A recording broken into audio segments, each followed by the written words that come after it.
Well, hello everyone. Welcome back to my YouTube channel, Blind Boomerang. Today we are cooking pizza. We're making pizza. Very simple process that we can do, even though if you're blind or low vision, like myself, vision impaired. First, I have my Italian sausage already in the skillet, cooking and browning, and it's been cooking for a while, so I'm just breaking it up into smaller pieces so it can cook all the way through. We don't want any pink, we want fully cooked meat.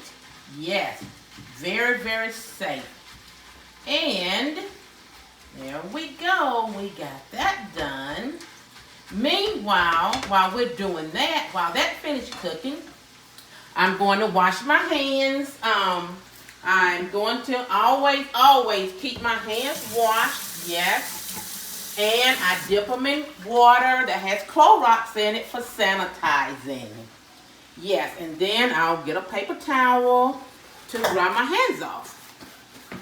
Anytime I'm dealing with meat that is not fully cooked, I keep my hands washed and sanitized. Meanwhile, ladies and gentlemen, we're going to come over here and baste the pizza crust here. I have two pizza crusts. I'm making two pizzas. We're going to baste them with a little bit of Pam spray, and I have all my ingredients lined up. I know what's what because I do everything according to alphabetical order. Here I have cheese, which is mild. Next to that is mozzarella cheese. Then I have my garlic powder, Italian seasoning, onion powder, and Pam spray, because that P comes the next after O. So I'm just going, and I feel for the opening of the spray so I'll know which direction to spray in.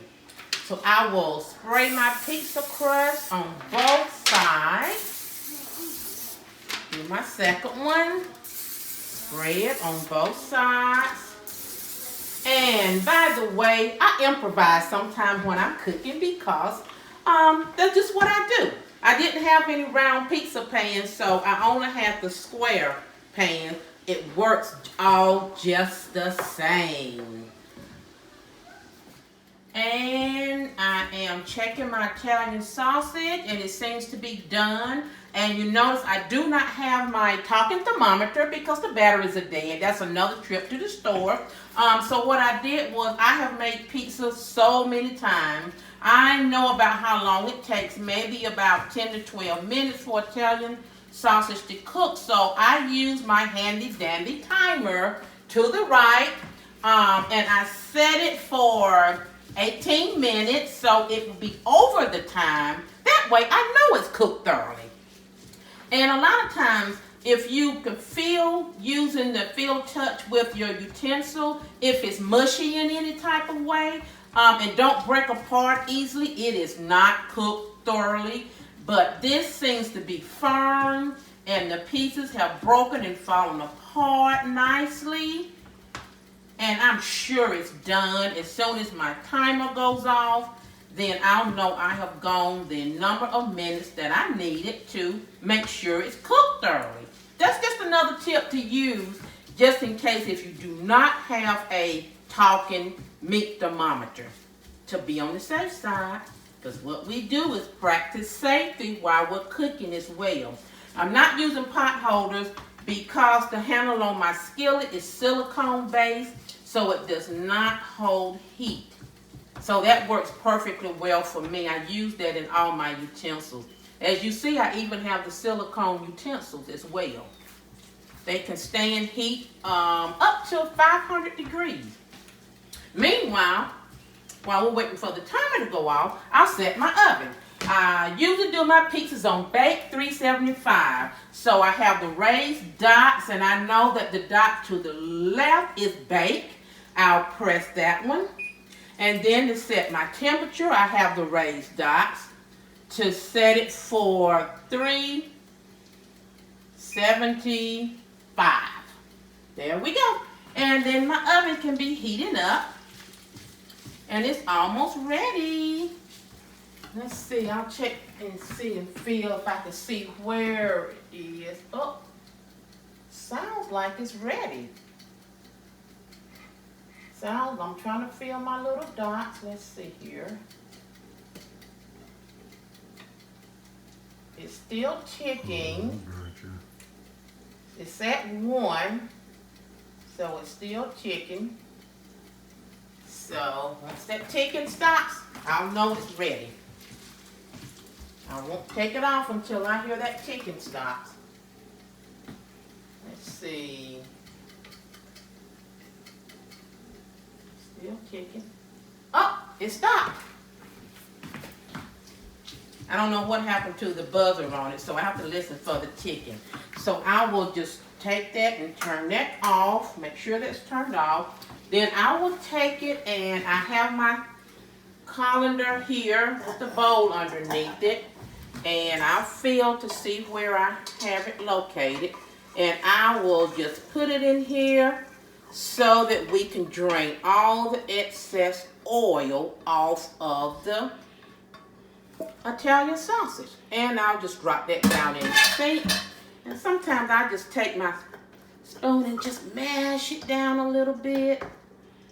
That's normally what I do. Yes, and we'll just let that sit there and drain.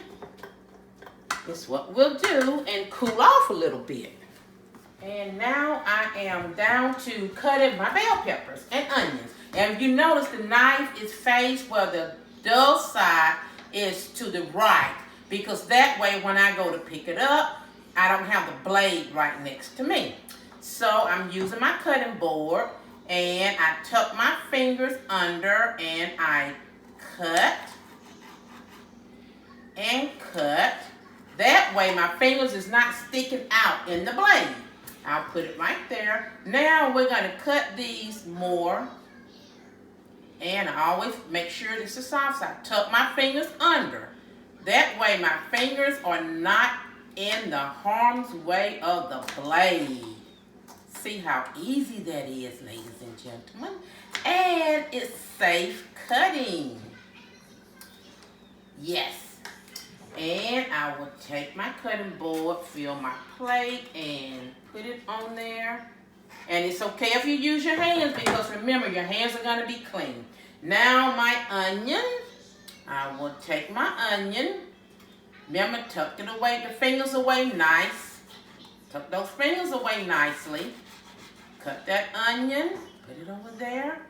And now we're going to tuck my fingers, and I'm cutting my onions, see, safely without my fingers being in harm's way. And I'll feel to see, oh, there's a piece I missed. So I'll tuck my fingers under and cut again. And that was a little bit big. Okay, there we go. Oh, one more piece. Tuck those fingers, and you have onions cut. I will take this and use my hand. There we go. We have onion and bell peppers. Okay. Next step, we're going to put everything on the pizza, starting with the pizza sauce. So I draw pizza sauce here and a spoon, and I'm just going to, I feel for the parameter, and I don't have to spoon it on. It's easy for me to just pour it on using my hands as a perimeter. And I like lots and lots of pizza. So I do not like dry pizza. I like lots and lots of sauce.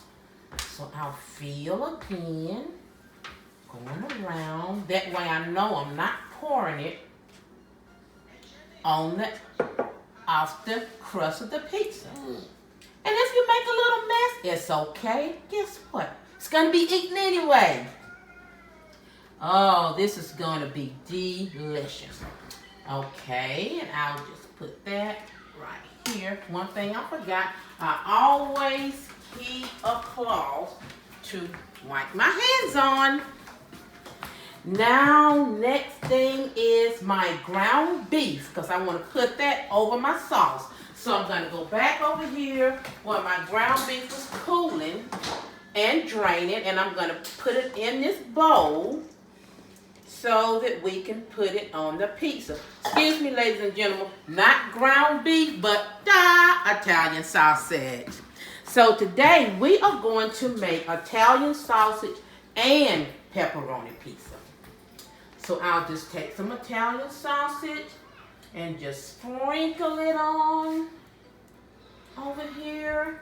And you can use as much or as little as you like.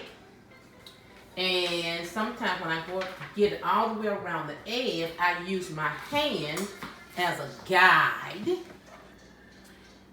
And I feel like, and you can feel it to see how much you have on there. That feels pretty good right there. Now, before I put my pepperoni on, I'm going to do cheese. I use mild and I use mozzarella, once again, in alphabetical order. And another way, if you taste it, you'll know exactly which cheese you have. Just in case if you pick up the wrong bag. And I like to layer. I like lots and lots and lots and lots. Now for some mozzarella cheese. Ooh. This is going to be absolutely delicious. I use the thin crust, but it really almost ends up being like a deep dish pizza. Next, we put the seasonings on, which will start in alphabetical order. A little bit of garlic powder, yay. Next, still going in alphabetical order, a little bit of Italian seasoning. Yes, you must have that for a good pizza. After that, we have a little bit of onion powder. And I'm missing my oregano. What happened to my oregano? Let's see if I left it over here. I have to feel. Ta-da! It was hiding. I know it's my oregano because it's always in a little container. So we'll put a little oregano on there. We want it to have that real zesty Italian taste. After that, ladies and gentlemen, I put more sauce on my pizza. Remember, lots and lots of sauce. We're going to layer this pizza and it's going to be absolutely delicious. No dry pizza here. But then again, you can tailor it to fit your taste buds. Now, we're ready for pepperoni. Who likes pepperoni? I do. So, open it up here. And I just layer some pepperoni on here. Doesn't matter, no particular pattern or doesn't matter how many. You can just pile it on because it's going to be absolutely delicious. Oh, wow. We are not finished yet. This is going to be the best pizza ever. Oh, just layer it on. Then, ladies and gentlemen, what do we need? More cheese. More cheese. Ooh, we put more cheese on. Yummy, delicious, mild, shredded cheddar cheese. And then we're using more mozzarella cheese. Because when it's hot and juicy and you bite into it and the cheese just drip down your arm and your chin, you know you got a good pizza. And you can just put it on to however minute. You can always pat it and feel so you'll know what you're feeling for. Next is bell peppers. And I usually use mushrooms, but I accidentally left that off of my shopping list. So, no mushrooms today, ladies and gentlemen. I guess this will be more like a supreme pizza with lots of mushroom. Oh, onions. We need onions. Yes, we do. Onions, onions, onions, onions. Yes, it's gonna be absolutely delicious. And I can't see where I'm putting everything, but I'm just moving my hand, you know, just placing it around and then filling. And after that, we put more cheese. Just a little bit more, not a whole lot. Just a little bit, because I like for the cheese to melt on top of the onions and bell peppers. And then we'll top it off with a few pieces of pepperoni. Even though we have some layer underneath, we just want to put a little bit on top. And that way, I can't see it, but if you're feeding others who can't see with vision, you can see a little bit of everything. The onions, the cheese, the bell peppers, the pepperoni, all except for the Italian sausage. It is hid underneath. Now, this is ready for the oven. I will just get, oh, I feel something over here. Just put it on there. I'm going to pick my pan up, put my hand on the bottom. Don't want to drop it. And I'm going to go over to my oven. And I walk to the side because I know exactly where my oven is. Now, this is where I need my pot holder. I'm going to let my oven door down. And I can feel the heat. So I can feel for the oven rack. Pull it out a little bit. And then I'm going to put my pizza in the oven. Ooh, without dropping it, because you can feel when that pan goes on the rack. And my handy dandy pot holder, feel, push it in, and let my oven door up. Now, I'm going to set my timer for 20 minutes for this to cook. So I can feel my numbers, 0, 5, 10, 15, 20. And ladies and gentlemen, in 20 minutes, we will have delicious pizza. Next step, we're going to